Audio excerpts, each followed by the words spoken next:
Ada yang sama gak sih cuy kayak gue kalau tengah malam kayak gini tuh bawaannya overthinking mulu. Gak tahu kenapa, ada aja yang gue pikirin. Jadi hari ini tuh hari Minggu 4 Juni 2023 dan sekarang tuh jam setengah 12-an gitu cuy. Mungkin gue awali video ini dengan transparansi uang donasi yang masuk untuk Herlin itu per hari ini sudah masuk sekitar 11 jutaan cuy.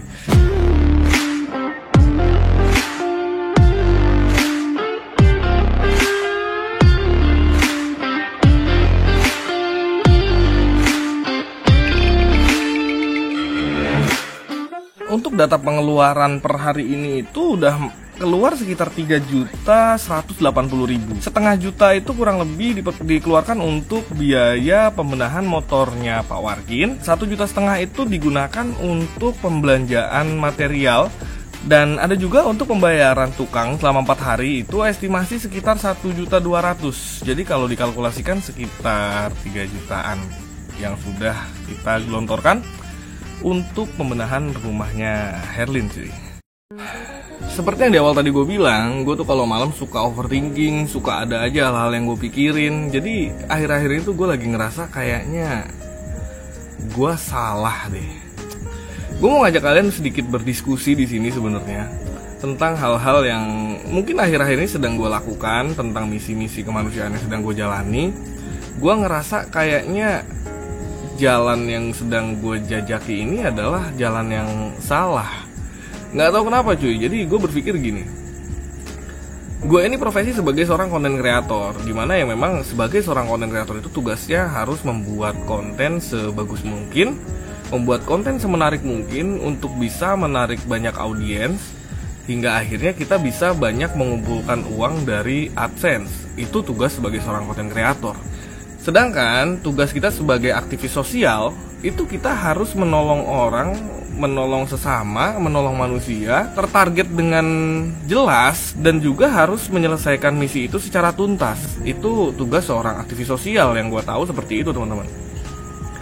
Dan gue ini secara legal hanya sebagai konten kreator secara legalitasnya. Gue bukan terdaftar secara legal sebagai seorang aktivis sosial. Mungkin bisa dikatakan juga gue ini hanya sebagai media yang memang menampilkan tayangan-tayangan konten yang berbau sosial. Mungkin tepatnya seperti itu teman-teman. Dan hal yang buat gue jadi kepikiran itu adalah di saat gue berstatement kalau kita memanusiakan manusia nomor 1 dan AdSense itu nomor 2, itu kayaknya terdengar agak sedikit munafik gak sih? Sebagai seorang konten kreator yang mana memang tujuan awalnya itu ya kita cari uang dari bikin konten cuy. Gue ngerasa salah aja gitu kalau gue menampilkan tayangan-tayangan yang memang berhubungan dengan sosial, tapi gue masih mengemas itu menjadi sebuah konten yang memang niat tujuannya profitable.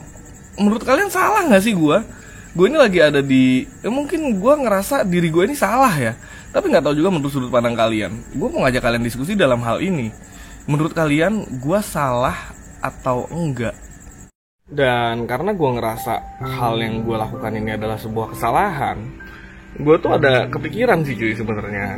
Mungkin misi Herlin ini adalah misi terakhir yang bakal gue lakukan, misi sosial terakhir yang bakal gue lakukan mungkin. Atau mungkin gue mau coba untuk melakukan misi tapi nggak gue kontenin mungkin.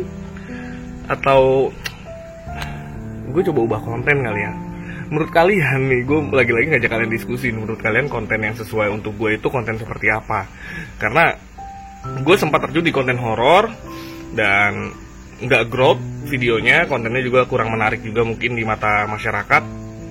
Dan lagi untuk sementara ini, untuk sekarang ini bahkan, gue ini udah diblokade dari beberapa lokasi-lokasi konten horor karena gue sempet bikin huru hara di mana gue ngebongkar trik-trik settingan horor saat itu di TikTok. Akhirnya gue banyak musuh dari beberapa kubu konten kreator horor yang ya gue diblokade, nggak bisa dapat lokasi-lokasi yang bisa dieksplor lagi cuy.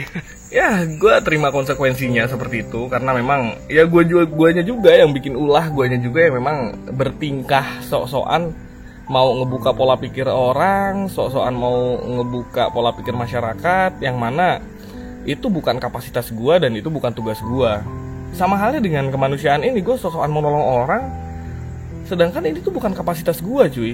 Gue bukan orang yang memang sudah bisa menolong orang secara totalitas. Kalau mau diukur, bahkan diri gue sendiri pun masih perlu untuk ditolong. Gue sendiri aja masih kurang. Jadi makanya terdengar sedikit munafik aja gue saat gue bilang kemanusiaan nomor 1 dan uang nomor 2. Itu terdengar munafik gak sih? Gue ini munafik banget men, serius. Jadi untuk konten kali ini tuh memang sedikit gak jelas ya. Ini isinya cuma tentang curahan hati gue doang, keresahan diri gue doang. Dan gue mau ngajak kalian diskusi sebenarnya, ngajak kalian untuk coba sama-sama memikirkan. Buat kalian yang masih suka sama gue, buat kalian yang emang masih senang nontonin gue mau coba minta saran dari kalian.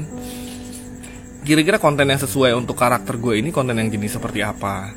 Dan mungkin gue bakal coba untuk membuat konten itu, cuman gak tahu bakal di channel ini atau gue bakal bikin channel baru. Karena gue mau sedikit merubah atau sedikit membuat perubahan. Entah channel ini bakal gue jual atau channel ini bakal gue nonaktifkan, entah channel ini bakal gue buang gitu aja. Intinya gue mau coba minta sedikit arahan dari kalian, karena mau bagaimanapun gue menyajikan konten itu kan kalian yang menikmati. Jadi gak ada salahnya gue untuk sedikit berkonsultasi kepada orang-orang yang menikmati, kira-kira tayangan seperti apa sih yang layak dan pantas untuk dinikmati oleh kalian semua. Lu kenapa belum tidur juga? Ada tugas negara. Oh, gue kira overthinking juga lu, kayak gue. Lagi banyak pikiran, banyak banget yang gue pikirin serius. Tadi. Oh, tadi sempat overthinking. Tadi gue tidur. Gue gitu sih, kalau ada masalah gue tidur dulu. Oh, gue dari siang tidur. Dimana saat kalian lagi pada coba buat mantau tukang, ya kan? Gue nggak tahu kenapa hari itu nggak mood banget buat buat bikin konten gitu. Kenapa? Nggak tahu, bawaannya pengen tidur ya. Kalau bisa mah tidur, kalau bisa mah emang tidur nggak bangun-bangun lagi sih. Capek tau. Gitulah. Tapi emang gitu sih, di saat gue juga ngerasain, maksudnya kalau kita lagi banyak pikiran, gue banyak pikiran, terus banyak masalah, ataupun banyak yang dipikirin lah, itu awalnya kayak lemas. Iya. Gue tuh mikir gini man, yang lagi gue lawan ini bukan musuh yang berat, yang kelihatan, bukan. Tapi gue lagi ngelawan waktu men. Dimana yang gue lawan itu adalah umur orang tua gue, ya kan? Yang mungkin gue nggak tahu orang tua gue bakal hidup sampai kapan. Dan juga gue lagi melawan pikiran gue sendiri. Dulu sempat mikirin hal itu nggak sih? Dan lagi gini loh. Sampai detik ini, gue itu belum bisa jadi seorang anak yang bisa membanggakan orang tua. Lu sempat pikir kayak gitu nggak sih? Sering.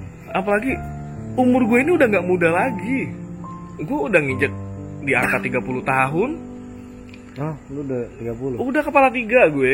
Dan gue nggak. September? Udah. Kapan? Udah, gue udah kepala 3. Kapan lu nonton? Gue udah kepala 3. Yang mana? Jangan sekarang nih ulang tahunnya. Wan. Gue ulang tahun Agustus man. Dia mau ngejailin gue. Aduh, yang mana gini loh. Di usia segini harusnya itu sebagai seorang anak udah bisa ngebanggain orang tuanya, udah bisa ngasih sesuatu hal yang orang tua pengen. Tapi gue masih gini-gini aja, makanya hal itu juga yang bikin harapan gue juga sih. Iya. Kenapa? Semua orang.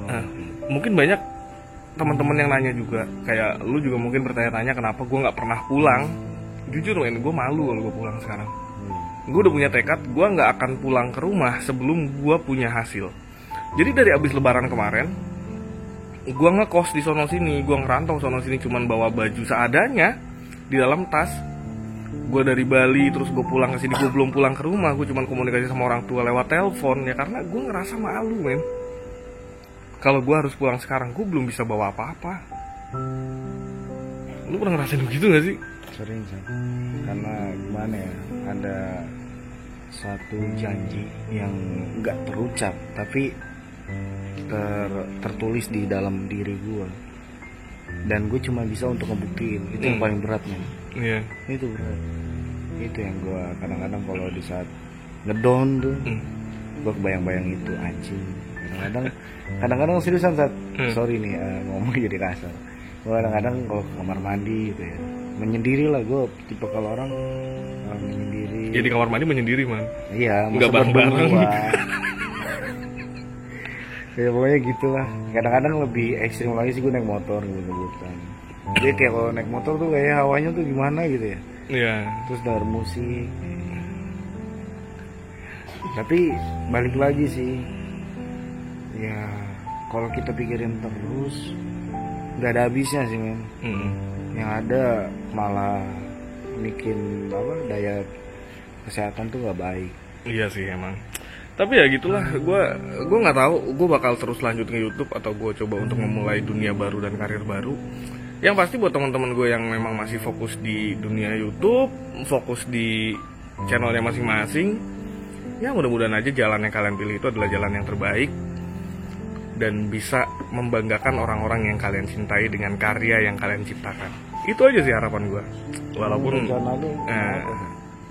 gue kayaknya udah capek aja di YouTube man. Udah butek otakku. Udah ada usaha nih. Bukan mentang-mentang udah ada usaha. Tapi gue doa gue sih usaha lu semoga lancar ya. Amin. Buat teman-teman yang belum mesen nih parfumnya Bangsat bisa mesen. Enak seriusan. Gue 24 jam tuh waktu dari Tiko itu gue nggak mandi. Dia enggak, maksudnya gue ke Tiko tuh gue mandi ya. Kondangan mandi itu kan jam 11-an balik tuh kondangan. Balik gue cuma nyiapin baju doang. Ke rumah nyiapin baju langsung cabut lagi ke sini tuh nggak mandi men. Tapi masih dan wangi. itu masih wangi banget seriusan. Ya mungkin kedepannya gue bakal bikin pengembangan usaha juga tapi nggak cuman parfum lah. Pelan-pelan sih gue mau pelan-pelan jadi seorang entrepreneur, bantu doanya aja teman-teman ya. Oke.